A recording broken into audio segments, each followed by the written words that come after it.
কত বড় সাহস তুই আমার সাথে উঁচু গলায় কথা বলিস? তুই জানিস আমি কে? তুই কে? তুই আর কে হবি? হবি কোন লাট সাহেবের বাচ্চা, কোন অসহায় বাবা মার কুলাঙ্গার সন্তান হবি? তুই আমাকে কুলাঙ্গার বলিস? তুই কুলাঙ্গার। তুই আজিজ খানের মেয়ে জেরিন খানের গায়ে হাত তুলেছিস। তোর এই হাত আমি ভেঙে দিব। রাখ তোর হাত ভাঙা। তুই যে একটা অসহায় নিরীহ মেয়ের গাড়ি চাপা দিয়ে মারতে নিছিলি, এর জন্য তোর শাস্তি পাইতে হবে। এই মেয়ে যতদিন সুস্থ না হবে ততদিন এই মেয়ের পরিবর্তে রাস্তা রাস্তায় তোর চা বিক্রি করতে হবে। আমি কেন? আমার 14 গোষ্ঠীর কেউ তো কোনোদিন এমন কাজ করে নাই। তোর 14 গোষ্ঠী কি করছে that's none of my business. তোর এই মেয়ের পরিবর্তে রাস্তা রাস্তায় চা বিক্রি করতে হবে যতদিন পর্যন্ত না এই মেয়ে সুস্থ হয়। বললাম না আমি পারবো না। তুই ওর লোকেশনটা দে তো আমারে। আমি ওই ছেলের হাড্ডি গুড্ডি গুঁড়া করে আলু ভর্তার মতো দলা পাকায় তোর পায়ের সামনে এনে ফেলবো। শুধু এটাই না, আমাকে বলে আমাদের বাসার কাজের লোকের ড্রেস পরে যেতে। ওই ছোট লোকের কোনো ধারণা আছে তোর ড্রেস আপ সম্পর্কে? আমি ওই কুলাঙ্গারের লাশ দেখতে চাই।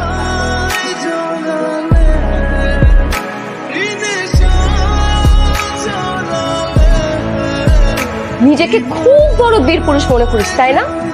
আজকের পর থেকে তুই তোর এই চেহারা আমাকে দেখাবি না, যা। কে রয়্যাল বেঙ্গল টাইগারের মারতে বিড়াল পাঠাস? তুই একটা ছোট লোকের বাচ্চা। এখন যদি আমার সাথে রাস্তায় যে চা বিক্রি না করস, ছোট লোকের বাচ্চা যে কি করতে পারে তোর ধারণার বাইরে। তুই আমার কি করতে পারবি? হ্যাঁ, তোকে আমি এখনকার যুগে টাকা হইলে সবকিছু সম্ভব। আচ্ছা আমার কথা বাদ দিন, খালামুনির কথা একটাবার চিন্তা কর। বিধবা মায়ের একমাত্র সন্তান তুই, তোর যদি কিছু হয় খালামুনির কি হবে একটাবার চিন্তা করে দেখছিস? তুই তো আমার ছোটবেলা থেকে চিনিস না? আমি কোনোদিন অন্যায়ের সাথে আপোষ করতে শিখি না। 1000 বছর বিড়ালের মতো বাঁচার চেয়ে একদিন বাঘের মতো বাঁচবো, এইটা হচ্ছে আমার মোটো। বুঝছি, তুই আমার কথা শুনবি না তাই তো? ঠিক আছে, শুনবি বা কেন? তুই তো আমাকে ভালোবাসিস না। ওই ছোট লোকের বাচ্চাকে আমি ছাড়বো না। ওকে আমি এমন শিক্ষা দিব, জীবনের শেষ দিন পর্যন্ত আমার কথা চিন্তা করলে ওর গা শিউরে উঠবে। মারে রাগ করিস না মা, যা ঘটেছে সেটা দুঃস্বপ্ন ভেবে একদম ভুলে যা না মা। তাছাড়া ওই দিন কিন্তু তোর দোষটাই বেশি ছিল, ওই ছেলেটার দোষ ছিল না। ওই ছোট লোকের বাচ্চা আমাকে দিয়ে রাস্তার ফুটপাতে চা বিক্রি করিয়েছে। ওই ছোট লোকের বাচ্চার জীবন আমি তেজপাতা করে ছাড়বো, তেজপাতা। আমি ওই সুমনকে বিয়ে করতে চাই। হোয়াট? বিয়ে করবি ওই ছোট লোকটাকে? মা তোর আসলে মাথা নষ্ট হয়ে গেছে। আমি ওই ছোট লোক সুমনকে বিয়ে করে ওকে আমি আমার বাড়ির কাজের লোক বানাবো, ওর উপর অত্যাচার করবো। ড্যাডি, আমাকে যদি তুই এখন এই মুহূর্তে বিয়ে না করিস, তোদের এই তিনটাকেই আমি শেষ করে ফেলবো। আমি এই বিয়ে করবো না। বাবা সাইন করে দে বাবা, আমি তোর মা বলছি, সাইন করে বিয়ে করে ফেল, তারপরে যেটা হবার হবে। এই সেই ছোট লোকের বাচ্চা সুমন, যে কিনা জেরিন খানকে রাস্তার ফুটপাতে চা বিক্রি করানোর দুঃসাহস দেখিয়েছে। আমি সুমনকে বিয়ে করেছি, ওকে এখন আমি আমার বাড়ির কাজের লোক বানিয়ে কঠিন শাস্তি দিব। আর ও যদি আমার কথা না শোনে, তাহলে ওর মা, ওর বোন সবাইকে গুম করে দিব। আমার মেয়েটাকে বাইরের থেকে দেখতে যতটা কঠিন মনে হয়, ও কিন্তু ভিতরে ততটাই নরম। ওর মা মারা যাওয়ার পর ওকে আমি শাসন করতে পারিনি, ওর কোনো কাজে আমি বাধা দেইনি, সবসময় ফ্রিডম দিয়েছি। আর এটা দেওয়াতে ও ক্রমে ক্রমে বদমেজাজে আত্মহংকারী হয়ে উঠেছে। কি ব্যাপার, তোমার আমার ফুল সজ্জায় বিছানার মধ্যে কুকুর কেন?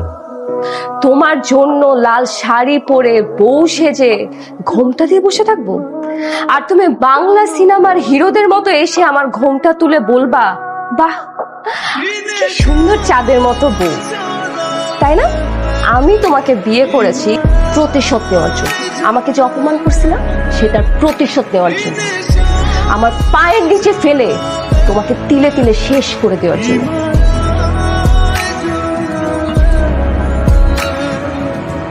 আমার এই কাপড়গুলা ভালো করে ধুয়ে আয়রন করে আমার বেডরুমে রেখে আসবি, আগামীকাল আমার লাগবে।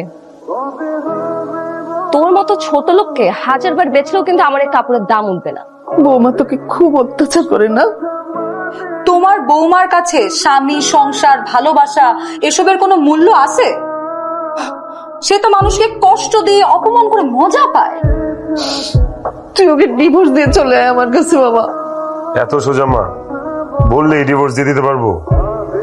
আমার ওকে ডিভোর্স দিতে হইলে ওর কাবিনের 30 লক্ষ টাকা ওর আমার দেয়া লাগবে। 30 লক্ষ টাকা মা, আমার কাছে 30,000 টাকাও নাই। আমি আমার গ্রামের সব জমি জমা ভিটা বাড়ি যা ছিল বিক্রি করে দিচ্ছি। তুই পাগল হয়ে গেছিস? আমার জন্য তুই তোর সব সম্পত্তি বিক্রি করে দিয়েছিস? টাকা দিয়ে পৃথিবীর সবকিছু কেনা গেলেও সম্মান আর খাঁটি ভালোবাসা এই দুটা কেনা যায় না। ওয়েট, জেরিন খান পারে না পৃথিবীতে এমন কোনো কাজ নেই, আর টাকা দিয়ে পৃথিবীতে যে কোনো কিছু কেনা যায়। ভদ্রভাবে তোর এই খালাকে নিয়ে আমার এই বাড়ি থেকে বের হয়ে যায়, না হলে দারোয়ান দেখে ঘাট ধাক্কা দিয়ে বাড়ি থেকে বের করে দিবি। আমরা নিজেরাই বের হয়ে যাচ্ছি। এখানে 30 লক্ষ টাকার একটা চেক আছে, এটা তোমার কাবিনের টাকা।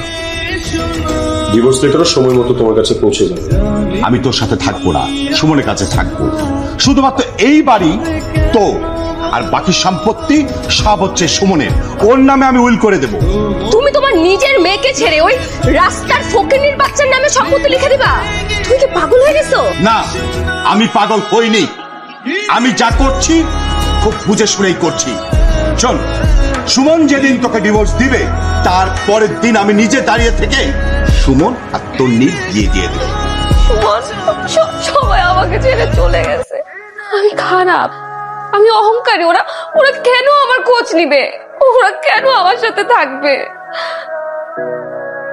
মিস জেরিন, আমাদের বাড়িতে এসে আমার বাগদত্তাকে থাপ্পড় মারার সাহস কোথায় পেয়েছেন আপনি? সুমন আমার হাজবেন্ড। ও আপনার হাজবেন্ড ছিল, এখন ও আপনার এক্স আর আমার ফিউচার হাজবেন্ড। ও আপনাকে ডিভোর্স লেটার পাঠিয়ে দিয়েছে, কিছুদিনের মধ্যে আপনি পেয়ে যাবেন। এখন তো আর আপনার ওর সাথে কোনো কথা থাকতে পারে না। যতক্ষণ পর্যন্ত ডিভোর্স লেটার আমি আমার নিজের হাতে না পাই, ততক্ষণ পর্যন্ত কোনো তৃতীয় পক্ষ এসে আমাদের মাঝখানে কথা বলতে পারবে না। সুমন, তুমি না বলেছিলে আমরা সবকিছু ভুলে গিয়ে নতুন করে শুরু করি? এখন কেন কথা বলছো না? কথা বলো। কারণ তুমি আমাকে চুপ করিয়ে রেখেছো, তুমি আমাকে কিছু বলতেই দাও না। মারে, একমাত্র তুমি পারো আমার মেয়ের সংসারটা বাঁচাতে। দিন দিন ও যেভাবে সুমনের প্রতি অত্যাচার করছে, এখন যদি আমরা সবাই মিলে ওকে না থামাই, মা, যে কোনোদিন একটা দুর্ঘটনা ঘটে যাবে। আমার মেয়ে ছাড়া এই দুনিয়াতে কেউ না। তুমি আমাকে ভালো না বাসলেও আমি তোমাকে ঠিকই ভালোবাসি জেরিন। আমি তোমাকে মিসও করেছি, অনেক মিস করেছি। আমি তোমাকে অনেক মিস করেছি।